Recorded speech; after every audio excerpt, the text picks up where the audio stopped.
शिंदेंच्या शिवसेनेचे शिवाजीराव आढळराव हे अजितदादा यांच्या राष्ट्रवादी काँग्रेसमध्ये प्रवेश करणार आहेत। शिरूरमधनं घड्याळ चिन्हावरती शिवाजीराव आढळराव पाटील हे निवडणुकीच्या रिंगणामध्ये उतरणार आहेत। हे आता जवळपास स्पष्ट होताना दिसते, कारण आज ते अजित पवार यांच्या राष्ट्रवादी काँग्रेसमध्ये प्रवेश करणार आहेत। त्यामुळे शिरूरमध्ये अमोल कोल्हे विरुद्ध शिवाजीराव आढळराव पाटील अशी लढत आपल्याला बघायला मिळू शकते।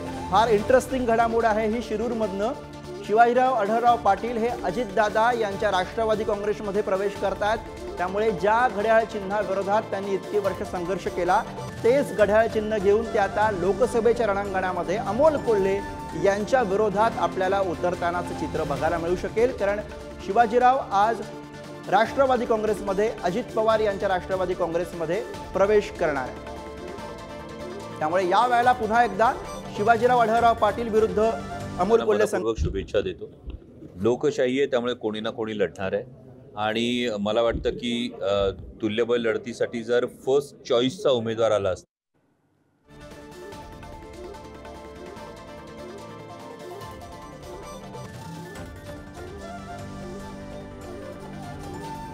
आणि याविषयी अधिक बोलूया। तुषार झरेकर आपले प्रतिनिधी सध्या आपल्या सोबत आहेत। तुषार, फार इंटरेस्टिंग लढत ही शिरूरमधली आता बघायला मिळू शकते, कारण ज्या घड्याळाच्या विरोधात शिवाजीराव आढळराव पाटील यांनी इतकी वर्ष संघर्ष दिला, त्याच घड्याळ चिन्हावरती ते आता निवडणुकीच्या रिंगणामध्ये उतरताना बघायला मिळणार आहे अमोल कोल्हेंच्या विरोधात।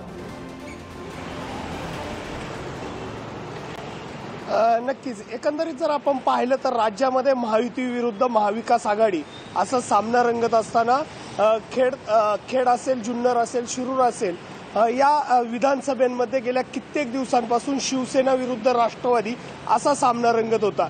मात्र आता या शिरूर लोकसभा संदर्भात अमोल कोल्हेंना रोखण्यासाठी महायुतीकडून शिवाजी आढळराव हे नाव निश्चित झाल्याचं एकंदरीत पाहायला मिळते। कारण शिवाजी आढळरावांचा आज तसा प्रवेश हा राष्ट्रवादीमध्ये होतोय।